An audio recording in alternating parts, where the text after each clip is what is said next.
Hi everybody, my name's Ollie and this is my listen along commentary.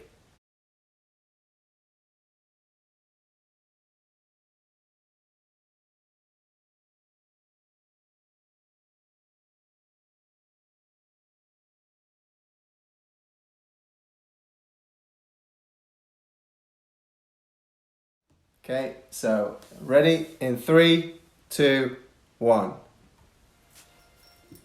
Okay, so this song actually came about through, I heard this kind of, like it's an actual classical piece on the radio. I've got the voice note saved, but I have no idea what it's actually called.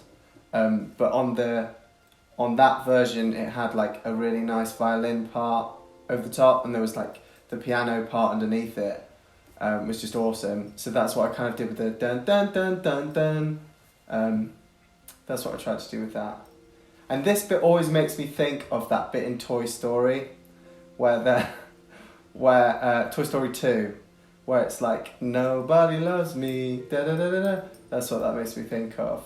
The rain is kind of symbolic to me, for something personal, but it actually happens to fit in quite nicely, like with the dealing with a broken heart umbrella thing. It's kind of like thingy, and then at the end of the EP we finish with Heartbreak Away, which is like talk about standing in the rain. So there's a kind of nice little cycle going on there, which is kind of cool. And I played that glockenspiel in. That's why it's so out of time. Yeah. So that's pretty much colours. And in a second, we're going to go into fake. Fake originally starts with the ju, and we cut it. So it starts with the kick drum here. That bass sounds so good. Bum bum bum bum bum. The whole thing started with that da da da da da. That's kind of what drove the song along.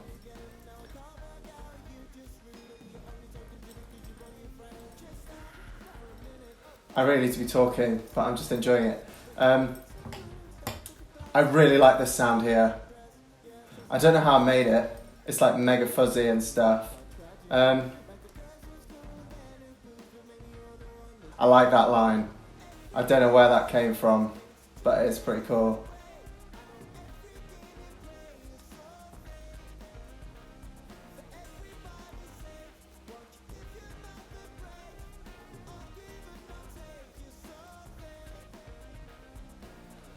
So I know I'm talking about bits that have already happened, but the chorus, it didn't have the chorus, and I just sang that at the mic.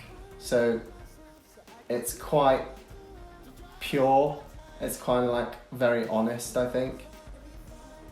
Did it gotta die for me to see you all naked? Look me in the eye and tell me that you weren't fake. There's lots of different things going on here as well. So like the drums and stuff are mega all over the place. It's not like a conventional like rhythm on them. And what we did with the vocals in this is like smash them. So it's like, I want it to feel like you were in a box. That synth is my favourite thing about the song. I don't know where that synth came from, but I think I'm glad that I found it. It's awesome. It makes it for me. That's a really unthought about advert. I was just vibing while I was singing it. I was just like, woo-hoo, because I was enjoying it so much. But then actually it sounded pretty good, so I kept it in. So that's the truth of that. And then this next bit that slows down is a part of the song sped up and put backwards, and then like, you know how the old turntables go, so that's what we did it. I think the ad-libs make it sound really Taylor Swifty, which is something that I really like. And then the guitars. The guitars are my favourite bit of it. I've never done any like screaming singing before, and I think actually I pulled it off quite well there, to be honest. Right, and what's about to happen with the stark stop is inspired by that Kanye West record that inspired this next song, because he did that in his. So this was a never-ending loop. I'm sure you've already heard me talk about this song before. But when I put the choir in, then I completely understood how the song kind of went. And I think this bit, I just decided I'm going to go a bit mad with it, but it kind of worked, so it stayed in. It's very difficult to like not enjoy it at the same time. But there's a production thing, I know I'm talking about production a bit, but it's kind of the thing that I did across the whole thing. The vocal is like slammed, so there's one and then there's two either side that are slightly different, which is like a Beatles thing that I love. They used to do that with the double tracks where they're not quite the same, but I kind of pushed those up so you could like hear that a bit more, which is an accidental thing that kind of is a theme of the vocals throughout the EP. So yeah. Oh! See, that drum beat sounds really Travis Barker to me. I don't know why.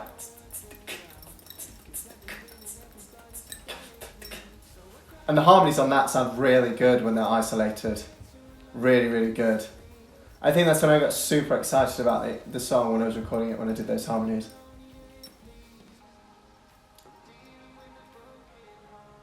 I mean, a lot of the EP in general is like happy accidents, but with this song, this is like the master of happy accidents, because it's really like choppy, like it keeps going and then stopping, then going and then stopping. But actually, I think that helps with the like vibe of the song, if that makes sense.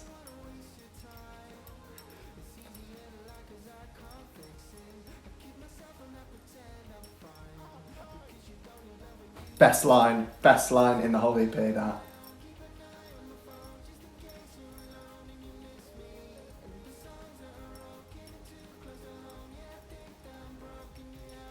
Bam! Everything's in. Those dealings were not in it until the last mix. Until the last mix of it on like when we were mixing the whole EP. Didn't have that. It's like, oh, I really need something. I'm so glad we put it in, because otherwise I just think it wouldn't have that extra like thing going in that last chorus.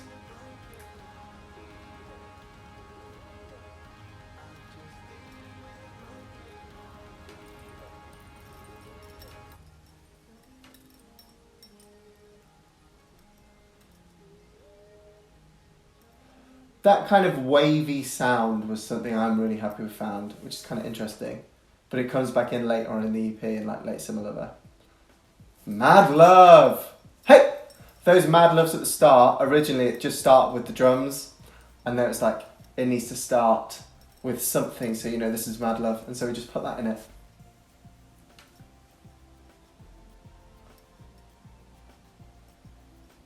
There's actually not that much in it to talk about with this one.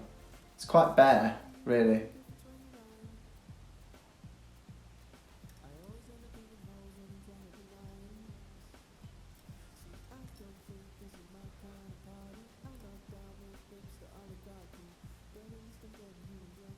Tik Tok, Tik Tok, Tik. Right, we added this synth over the top that just makes it so nice, like the ding ding ding ding ding ding ding ding ding ding ding ding ding ding. Yeah, because I don't know, something about it just kind of lifts it, but it's a subtle, tiny little thing, which I really like.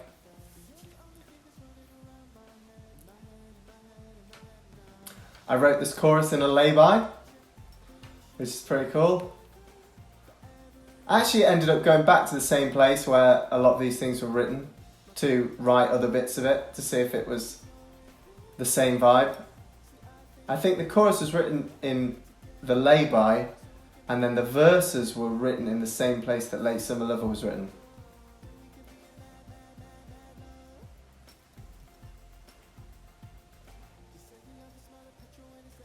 That song was, that line was so difficult to sing.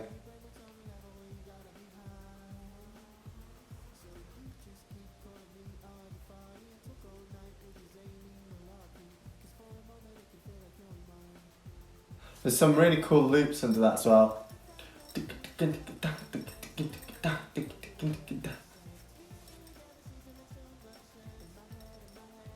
I actually looked back at the lyrics the other day because I was uploading them for something, and yeah, there were some real stinkers. I'm glad that they didn't make it.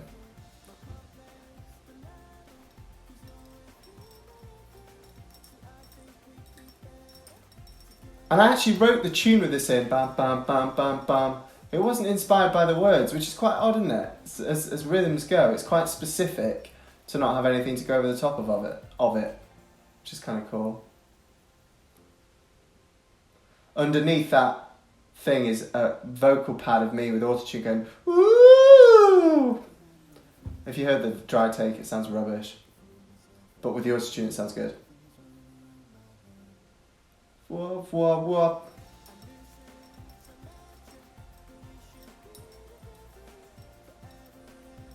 I think everything on this song sounds really like crisp. Don't know how, don't know what I did, just does.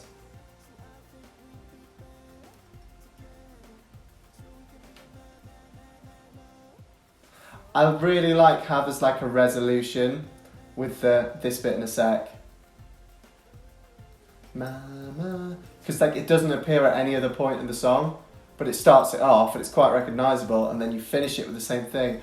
Kind of like that. That's another happy accident that happens quite a lot on this record. Quite a lot in my songwriting in general, actually. Late Summer Lover. I mean, this wasn't the first to be written for it, but when this was finished, then I knew that I had something to like write around.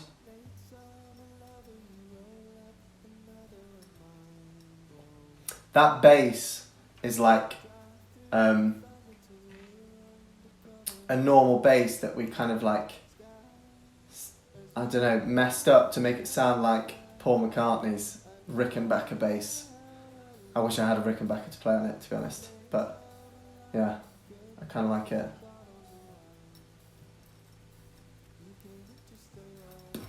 That pad is awesome, by the way. La la la la. The isolated version of that is great. I might release that at some point, like the acapellas. I don't know. I might do. It sounds really good, so satisfying.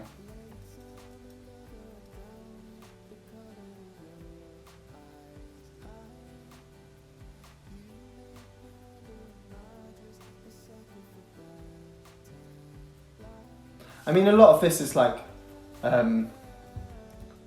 inspired by real things. Like the power line thing, it was underneath power lines that parts of it were written. And the lines bit is like, yeah, I think, yeah. That's actually a clarinet doing that. Which I've never put in a song before, and I would never think to, but it just felt right. So that phasey thing harks back to the Dealing with a Broken Heart thing, which that was like very last minute. This was actually really difficult to mix because there's quite a lot of different things that come in and go out and stuff, so.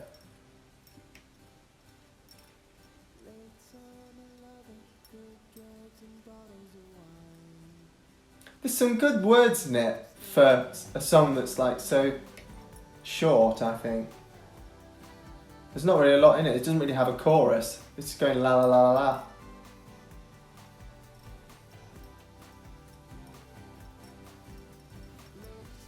And I like how it subtly builds each time.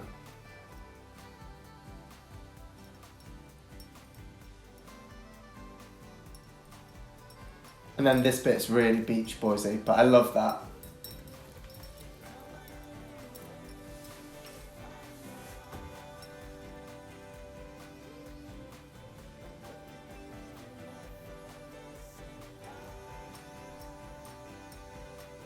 Good bass line into that.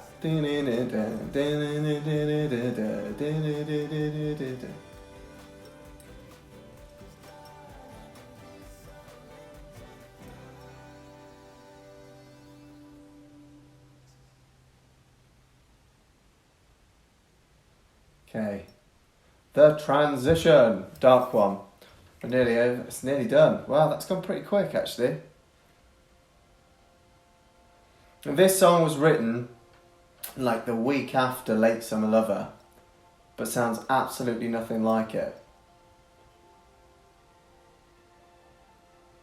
I'm pretty sure everything on it is like programmed, other than the feedback. That D, the on head, is not real. I went in and said D, because it just sounded weird. I think this is actually where the slammed vocal thing came from, this song. Because they're all over the place here with that like there's all three there. Drums sound really good.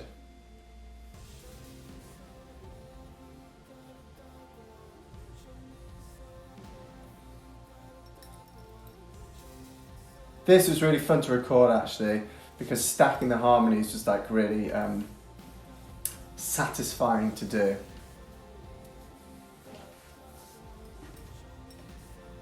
And lyrically I think it's very accurate with what I was trying to say with it.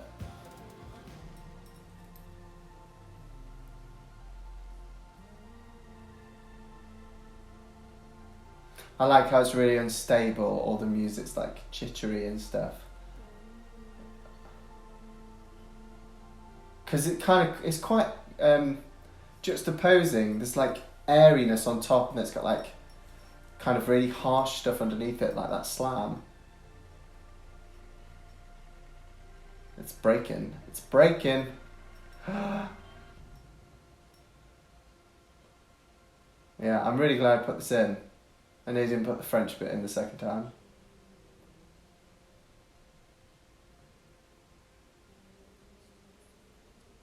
That's actually recorded on an iPhone. So, anyone who says you have to have fancy mics, they're wrong. And here we are at the end of the EP. This is Heartbreak Away. This was written in a sound check in Scotland. I have no idea what half it's about. I mean, I do. But where the actual lines came from, I don't know.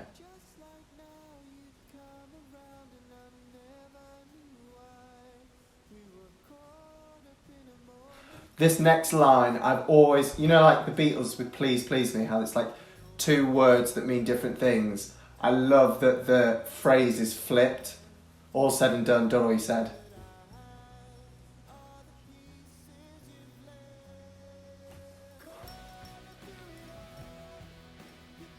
I mean, it really doesn't sound like anything else on it, but I like that.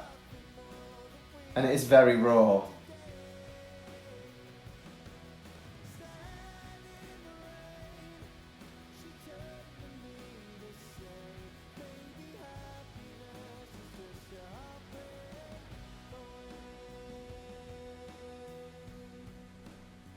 That's true.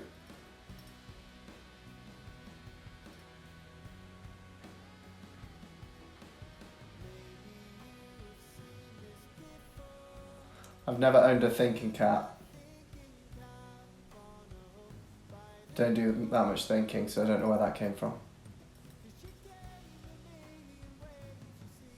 That's a good one. Again, I don't know where that came from. Maybe we were by the beach in Scotland, I don't know.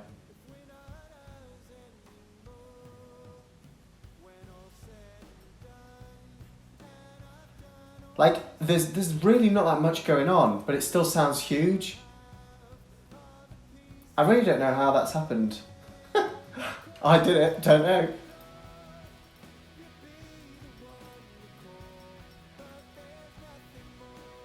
This is kind of like dark one. I think you know, sometimes, well, when you're writing, sometimes you just, you write down exactly what you mean and exactly like what happened in a really articulate way, and it rhymes, which is great. And this is one of those songs, I think.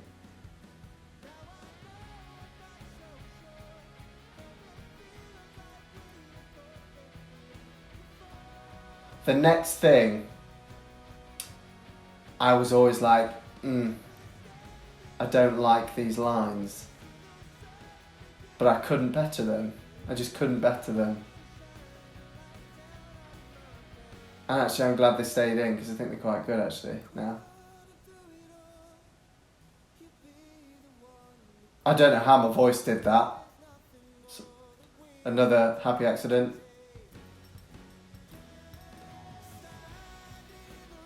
This always makes me think of Robbie Williams. I don't know why. This next note.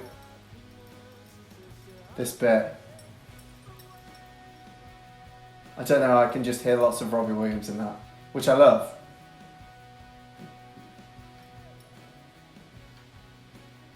I'd love to be able to play this with an orchestra and do the da da da da da da da da. It'd be pretty cool to do.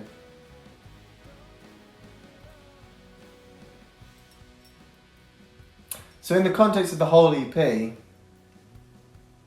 it's got a big finale, but then I like the fact that it ends on like a minor note, even though at the end of the EP the song itself is kind of like optimistic. It's still got that kind of still not sure if I'm quite okay with this.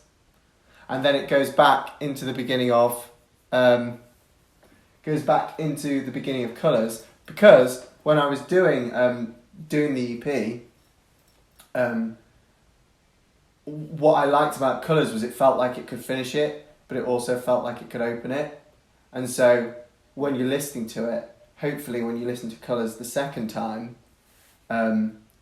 it kind of has a slightly different kind of